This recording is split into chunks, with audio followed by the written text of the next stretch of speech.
Başla.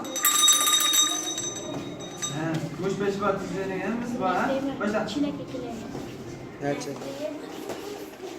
Ezber'e Canım. Kaçacağım bir yanda. Ben Muhammed Salih Zübeyir. Peşvanım mı da? Uy. Zübeyir sen Kuş buraya. beş var. Muhammed Salih. Uy. Sen buraya. Canım. İyi Allah. Zübeyir çıkma. Ezber çıkma fikrim çıkma. Zübeyir çıklaş yok. Buraya. Kaç çocuk kullanmıştım böyle yapıyorum. Falan. Ben size. Stop. Ben size.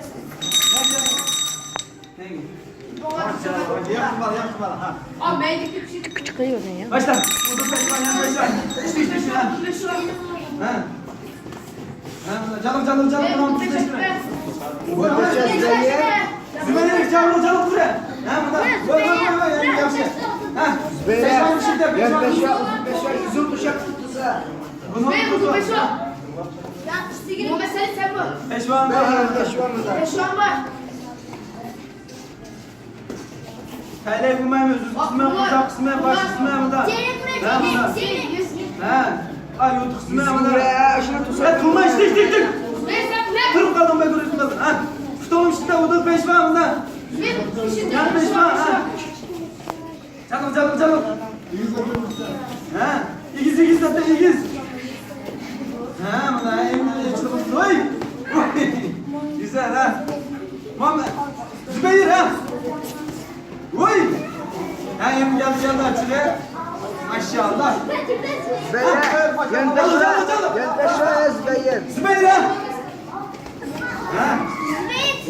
O çıkıp gitti ana. Stop ne gel. Bir meydan. Ne kadar? Arasan valla. Başla. Yok. Oy. Daha hazırda kızlar paşam Zübeyir Sedat Zübeyir Zoltan'ın kurtuldu. Kendi yanına Muhammed Sersem'e. Kendi yanına alıma. Diyorum bunu sana aldım ya. Ne yaptın? Ne başka yapamaz. Bize Yerden yanmış şimdi.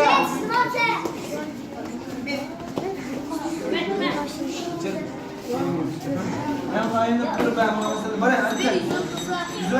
Zübeyir muşakta. Stop. Dökeyim kalma ha. Dökeyim yine fazla. Başla. Tamam. Güzel.